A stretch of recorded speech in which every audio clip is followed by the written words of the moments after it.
Okay guys, ito yung labas. Yung last punta namin dito, 2024 ng November. So, maayos yan, malinis. Wala kasi akong masyadong vlog nun, parang ilang reels lang kasi na-delete yung video, hindi ko alam, nandun siya sa isang cellphone ko kasi yung ginagamit ko talagang cellphone pang vlog ay full na, puno na. And shout out sa aking traveling bag, pack na pack. O, di ba? Mukhang bagong-bago, pero ilang beses ko na nagamit 'yan kahit saan. Ngayon nakarating na siya ng bundok. So, ito lang yung bahay namin dito kasi ano lang naman 'to eh, kuprasan lang talaga 'to, tambayan, mga 1 week lang titirhan. Matagal na siguro yung 2 weeks. Yan. Tingnan nyo. Ganda ng pinto na yan, oh. Di pa na na pinturahan. Tapos, walang kuryente dito kasi medyo malayo. Meron tayong 2 bedroom. Yeah, meron siyang 2 kwarto. Mabuti naman. Yan, isa kila mother. Tsaka pag merong bisita, may kasama. So, tama, dito ako sa kabila. Nawalisan ko na ito. Yan, diba? May bintana din. Pag may mamanhikan, hello.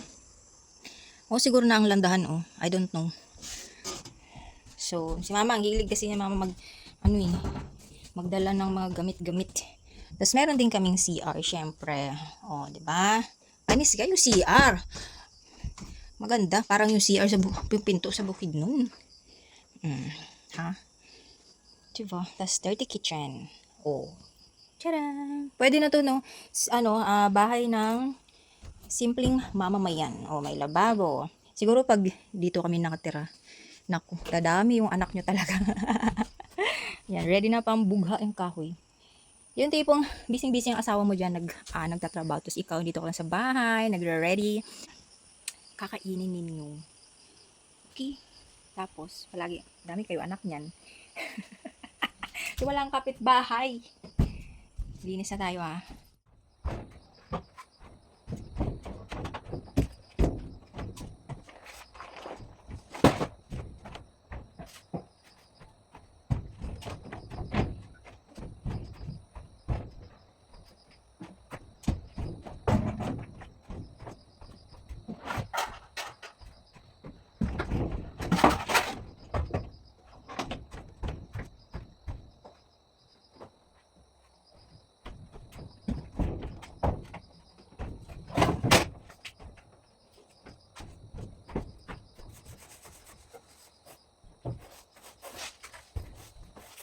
For today's video ay nakabalik na ulit sila mama, naghakot sila. Ayan, wala kaming ilaw dito. Medyo maliwanag pa siya sa labas. Ayan, pero sa loob kanina madilim na. And meron kaming 2 solar, ang lakas niyan. Yan, 'di ba? Ito talaga yung buhay probinsyang probinsya kasi kahoy talaga yung bahay. Solar niya na, ang lakas niyan. Pak. Tapos, magsasaing tayo. Hinugasan ko na yan. Ito yung bigas namin, oh. White and brown, may halo. O, di ba yung panandok lata? Tapos merong egg dito. Saan na nilagay ni mama yung egg? Saan na yung itlog? Bumili kami ng isda. And ito yung challenge sa akin. Kasi, kahit nung nag-asawa ako, tumira ako sa Iloilo, hindi talaga ako marunong nito.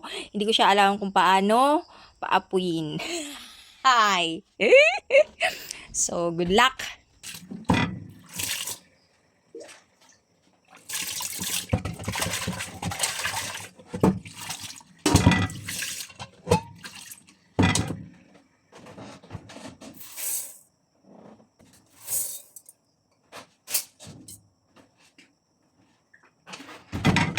Dahil wala nga tubig dito at wala ding ilaw, ito yung panghugas natin.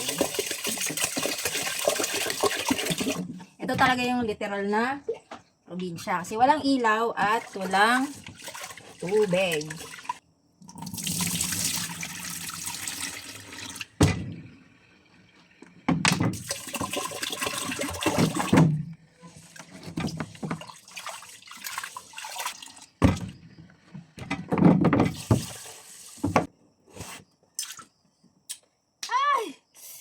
Gamok. Next natin ay maglagay tayo ng kahoy. Ito natin ay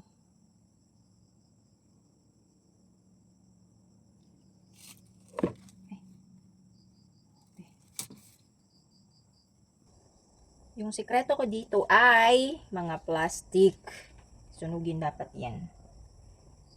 Hindi kaya gas. Kaso, mahal yung gas. Diba? Yung ex ko, napakagaling ganito, magpasiga. Kasi doon na siya lumaki. Eh ako, hindi. Arte, magulay ko. Ate kay ko sa una ba, murag dato. Wala ba'y kwarta. Wah! Oh, panis! Panis ka! Oh, kala mo, hindi ko mapapapo yan. Hindi lang to basta ganda lang. Masa sa plastic. Huwag kang maano dyan. Diba? Tapos, ilagay na natin. Sinaing natin. Oops. Oops. Yan. Pwede na? Pwede na?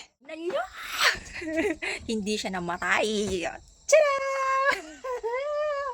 O, diba? Perfect. Hindi siya namatay. So, kailangan yan abangan kasi pag kumulo yan, aapaw yung tubig, mamamatay yung apoy, mababasa yung kahoy. So, dito naman tayo kasi bumili kami ng isda kanina, pinahiwa na rin namin. So, huhugasan natin ngayon yan. Alam nyo dati, ayaw ko naghugas ng isda kasi malansa. Yun, nung nag-asawa ko, dahil mahirap yung napangasawa natin.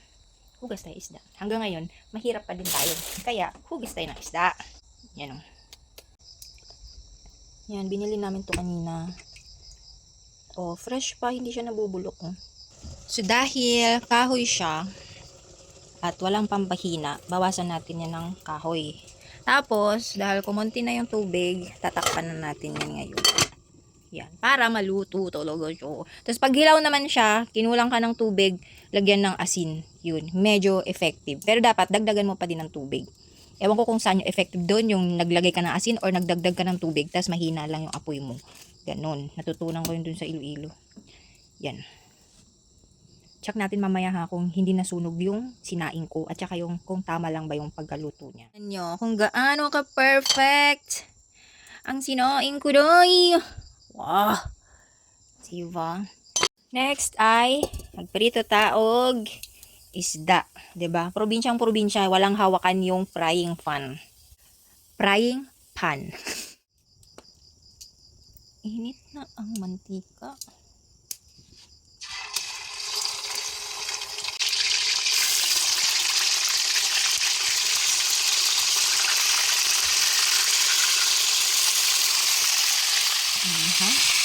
Perfect!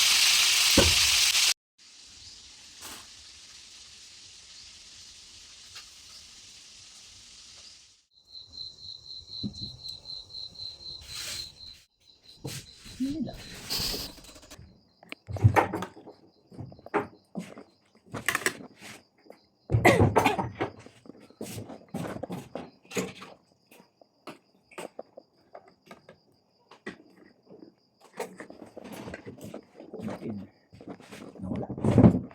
Yung tuko natin nawala. Ano ba? Wala na. Wala na nakain. Ano bang kinakain mo? Tapos,